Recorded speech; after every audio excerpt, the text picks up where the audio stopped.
दोस्तों नमस्कार, मैं श्री राजेश इंडोलॉजी के सत्र में आप सबका स्वागत है। आज की कहानी ऐसी है जो आपको पूरी तरह से चौंकाएगी भी, सोचने पर भी मजबूर करेगी और मनोरंजन भी करेगी। तो दरअसल बात यह है कि ऐसी कौन सी कहानी है कि ये है बांग्लादेश की। बांग्लादेश की राजनीति में आखिर चल क्या रहा है, तो आइए चलते हैं, जानते हैं बिना किसी देर के। वास्तव में बांग्लादेश की राजनीति में एक नया सस्पेंस ड्रामा चल रहा है। अब सवाल उठ रहा है कि क्या मोहम्मद यूनिस बांग्लादेश छोड़ के भागने की फिराक में है, और अगर है तो क्यों। तो आइए आपको विस्तार से बताते हैं। खबर यह है कि बांग्लादेश के जो जाने माने पत्रकार हैं और बांग्लादेश से प्रकाशित होने वाले टैबलेट एक अखबार है ब्लिट्स, उसके संपादक हैं सलाउद्दीन शोएब चौधरी। ये वही सलाउद्दीन शोएब चौधरी हैं जिन्होंने कुछ महीने पहले राहुल गांधी की डीप स्टेट के साथ कैसे रिश्ते हैं उसको उन्होंने अपने अखबार में उजागर किया था, और उस समय उनको भारत में काफ़ी पढ़ा भी गया और वो ज़्यादा पॉपुलर भी हुए। लेकिन ऐसा नहीं है कि भारत में पॉपुलर होने के बाद ही वो पत्रकार है, वो पहले से पत्रकार है और एक जाना माना नाम है। तो उन्होंने कहा है कि मोहम्मद यूनिस जल्दी ही बांग्लादेश को गुड बाय कह सकते हैं। लेकिन उनके इस कहने से यह कोई साधारण खबर नहीं हो जाती है, ये एक बड़ी खबर है कि आखिर ऐसा क्या है कि बांग्लादेश से मोहम्मद यूनुस भागने की फिराक में है। क्या यह बात सच भी है या हवा हवाई है।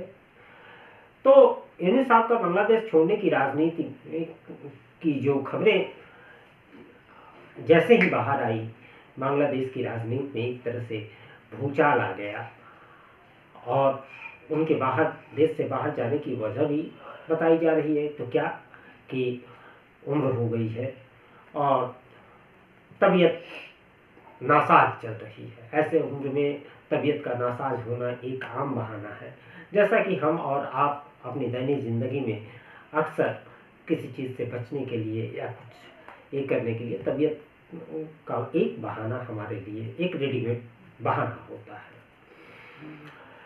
तो ये तो हमारे अब की बात हुई, लेकिन मोहम्मद यूनुस साहब की जो तबीयत है उसके खराब होने के पीछे बहुत बड़ी जो वजह है वह छिपी हुई है। बात सिर्फ उनकी तबीयत खराब होने तक सीमित नहीं है। बांग्लादेश की आंतरिक राजनीति इतनी तनावपूर्ण हो चुकी है कि अगर उन्होंने तबीयत खराब होने की बात कही तो पूरा देश समझ गया कि हालात वास्तव में बिगड़ रहे हैं। बांग्लादेश की राजनीतिक हालात पहले से ही तनावपूर्ण है। मोहम्मद यूनुस की स्थिति इसे और जटिल बना सकती है, और फिर ऐसा भी तो हो सकता है कि वह देश राजनीतिक संकट से खुद को अलग भी कर लेना चाहे। अब एक और दिलचस्प मोड़ है कि बांग्लादेश के सेना प्रमुख ने भारत के साथ संबंध सुधारने की कोशिश शुरू कर दी है। कल के ही वीडियो में मैंने आपको बताया था कि बांग्लादेश के जो आर्मी चीफ है, सेना प्रमुख हैं, उन्होंने बांग्लादेश की एक अखबार प्रथम आलो को एक इंटरव्यू दिया। उस इंटरव्यू में उन्होंने भारत के साथ संबंधों को सामान्य करने जैसे कई तरह के बयान दिए। सोचिए, वही बांग्लादेश जहां अभी कुछ कट्टरपंथी नेता भारत पर हमले के सपने देखा करते थे, बिहार को, उड़ीसा को, असम को अपने कब्जे में लेने का ख्वाब सजाए हुए थे, इसी सेना के मेजर भारत पर पाकिस्तान के साथ मिलकर परमाणु हमले की धमकियां दिया करते थे।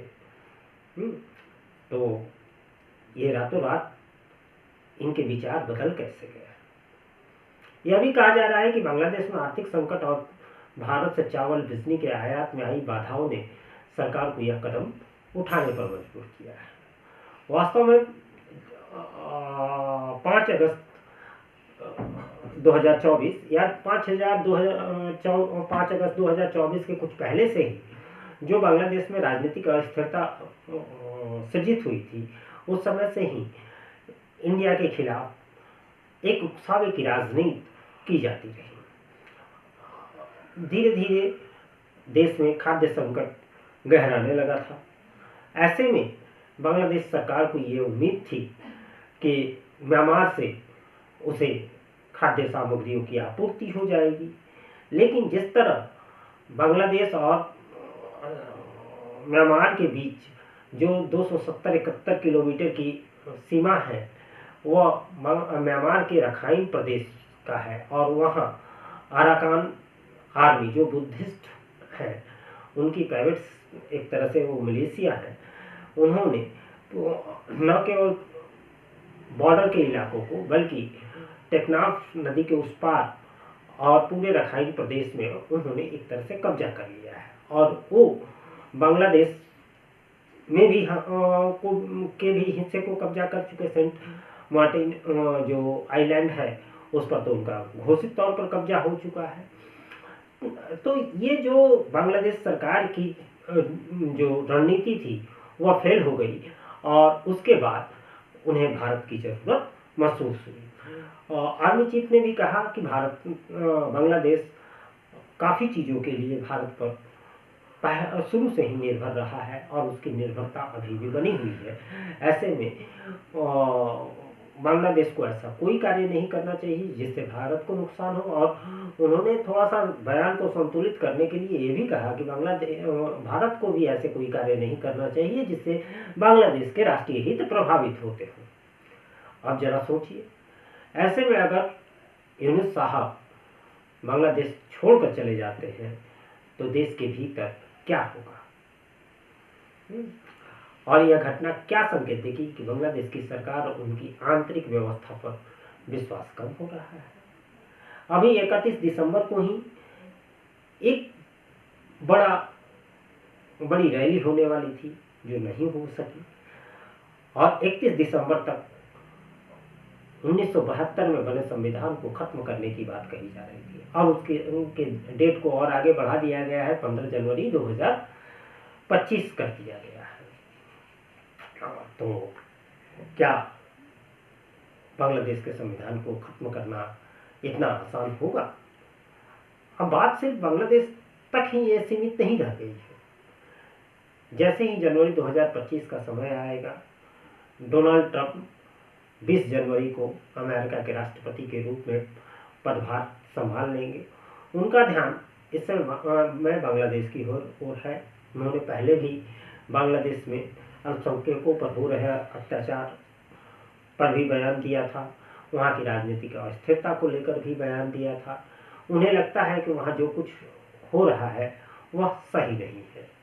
बांग्लादेश की स्थिति पर ट्रंप की नज़र पहले से ही बनी हुई है और हो सकता है कि अमेरिका के भविष्य के कदमों का असर सीधे सीधे बांग्लादेश की राजनीति पर पड़े।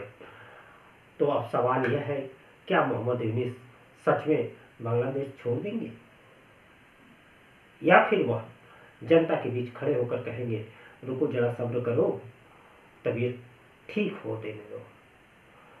ये एक ऐसा सस्पेंस है जिसका जवाब हमें आने वाले समय में मिलेगा। जी हाँ, जहाँ भी यह खबर आएगी तो मैं आपको सबसे पहले बताऊंगा। चलते चलते ये आपको बता दें कि बांग्लादेश जो है वह अब पूरी तरह से लगभग खाद्य संकट से या और सारी चीज़ों से शिकंजे में कसता जा रहा है और ऐसे में मोहम्मद यूनुस को कोई विकल्प हाल फिलहाल में दिख नहीं रहा है। सलाउद्दीन चौधरी का तो यहाँ तक कहना है कि हो सकता है कि मोहम्मद यूनुस जनवरी 2025 में ही बांग्लादेश से रुखसत हो जाए और फिर शायद लौट कर बांग्लादेश ना आए। तो आपको हमारी यह वीडियो कैसी लगी, आप अपने विचार जरूर कमेंट बॉक्स में साझा करें। और आप क्या मानते हैं, क्या बांग्लादेश छोड़कर यूनुस वास्तव में भाग जाएंगे? अपने विचार जरूर साझा करें, वीडियो को लाइक करें, शेयर करें और चैनल को सब्सक्राइब करना तो बिल्कुल ना भूलें और बेल आइकन जरूर दबाएं। नमस्कार।